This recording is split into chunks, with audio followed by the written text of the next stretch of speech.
So, hello, what's up guys? Good morning. Pupunta kaming resort ngayon guys. Magsiswimming kami. Sabado de Gloria ngayon guys. So, mauuna na ako. Susunod na sila mama at saka dalawang pamangkin ko guys. Punta kami magsiswimming guys. Samahan nyo kami guys. Medyo mahirap yung daan. Sakto lang yung motor.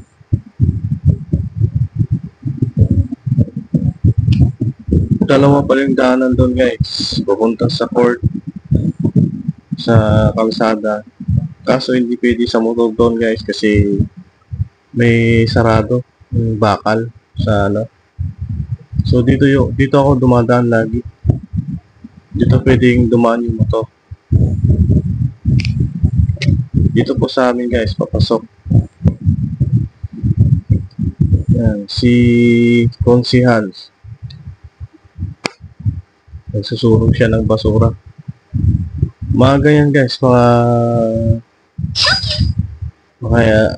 8 yan. 8 na umaga. Mas maganda kasi pag maaga para hindi mainit. Pag tanghali na hapon, mainit na. Kaya mas maganda, maaga, mag-swimming. Malamig yung tubig.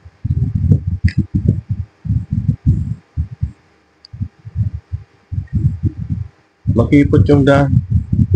Kaya dahan-dahan lang sa drive. Kasi pwedeng mabangga dyan sa simento, sa pader.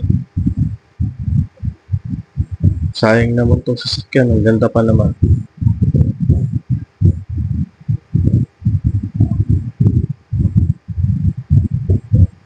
Pataas na dyan guys.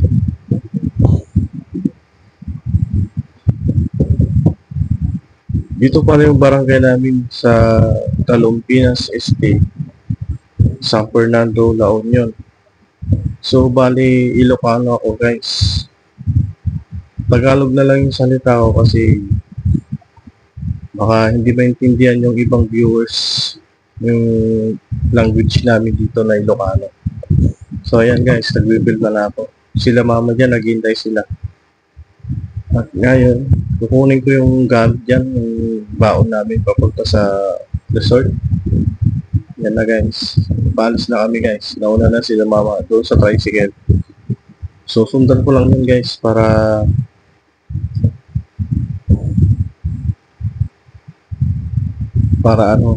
mabuhat ko pa yung ibang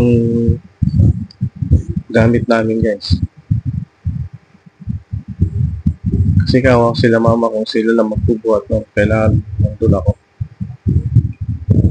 So yun guys, binabaybay ko na yung daan papuntang resort. Yung sakyan mag-isipig.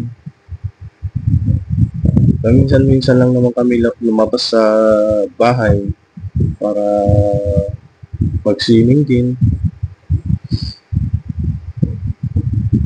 Para naman kahit paano may iba-iba yung ihip ng hangin sa amin.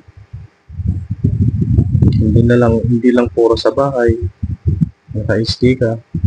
Nanonood lang ng TV. Kailangan lalabas-labas din minsan guys. Sila mama na yan yung tricycle.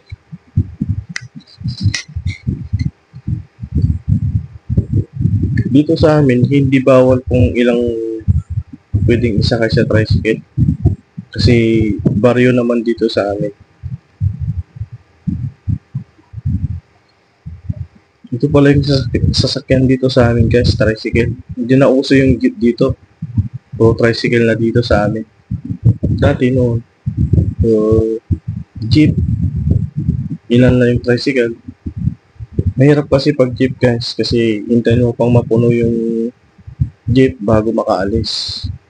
So mahirap ang sakayan noon. Nung bata ako, nung nag-aaral ako sa high school. Mas madali na lang ngayon kasi tricycle na siya.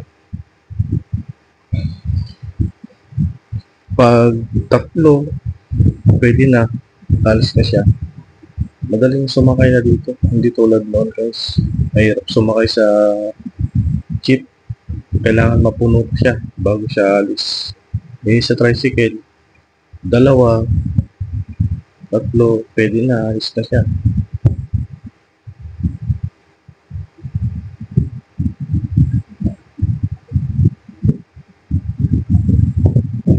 Ayan guys. Pasensya na pala kayo sa video ko kasi hindi siya masyadong clear. Kasi may nilagay ako na wide lens na sa camera. Hindi pala, pangit pala kasi siya, yung parang malabo sa gilid. And guys, dito na yung resort guys. Bali, ibaba ko lang yung gamit namin. At ako'y may pupuntahan pa guys. Bibili lang ako ng lechon.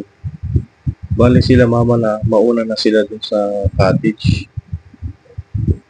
At ako naman, bibili ng ulam pa namin, yung lechon manok para dagdag.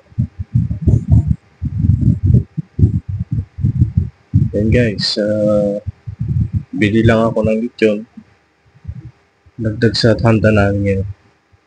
Para naman masarap yung banding namin ngayon.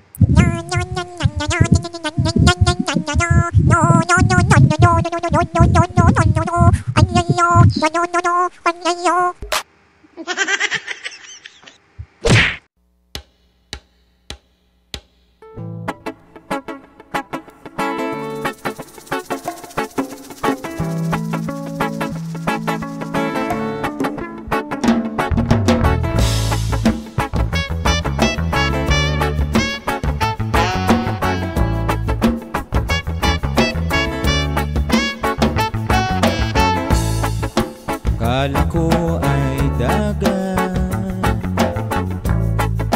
yun pala ay alat. Akala ko'y pumasok sa blay.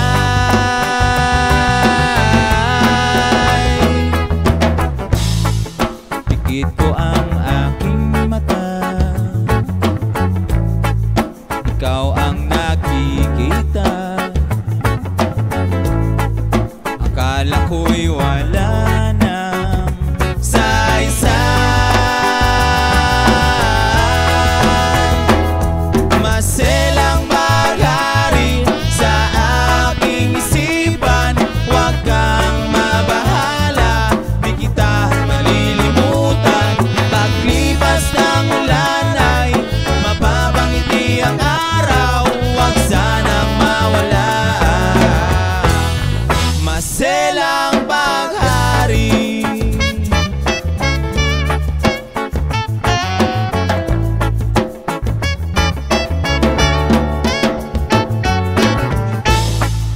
Akala ko ay kulak ko, may ulap na sa ulo. Akala ko ang pera'y tunay.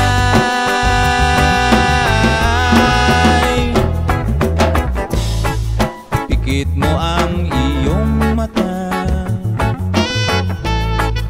anong nakikita? Akala mo'y wala na saysay.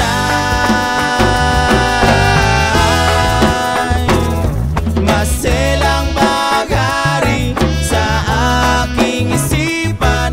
Huwag kang mabahala, di kita malilimutan. Paglipas ng ulan ay mapapangiti ang araw. Huwag sanang mawala.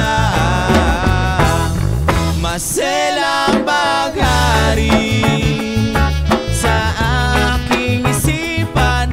Huwag kang mabahala, di kita malilimutan. Paglipas ng ulan ay mapapangiti ang araw. Huwag sanang mawala. Maselang baghari.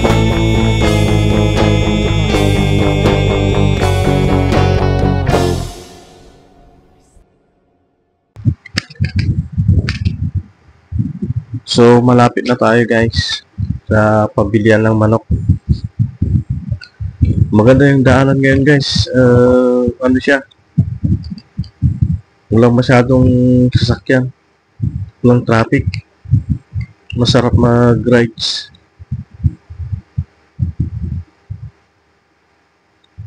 Overtake ko kayong ano, sakyan na yan.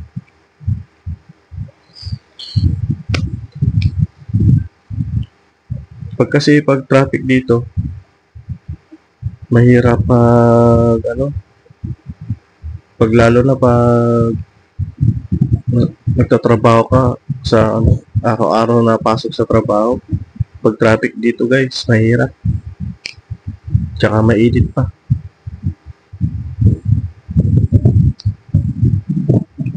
So, yun na siya guys. Malapit na ako doon sa pamilya ng lechon. Yan yung pinaka-paborito kong pamilya ng lechon kasi masarap yung lechon nila yan. Diyan guys. Hindi siya yung matigas. Tsaka malambot yung yung karne niya.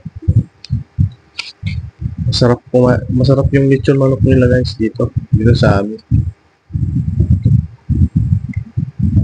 So yan, mahaba na ako guys. Tanungin ko kung kanin guys. Lechon manok nila. Kung baka tumaas. Dati kasi 300 siya guys. So tinanong ko siya kung magkano. Yun pa rin pala yung presyo niya, 300 pa din.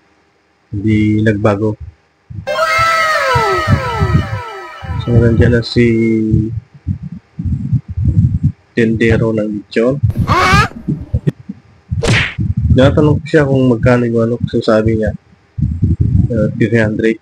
So, hindi pa daw siya luto, kaya kung pwede, 10 minutes muna bago siya maluluto. Kaya sabi ko, hintayin ko na lang yung 10 minutes. Kaya yan, naghihintay ako ng 10 minutes para sulit yung luto yung manok.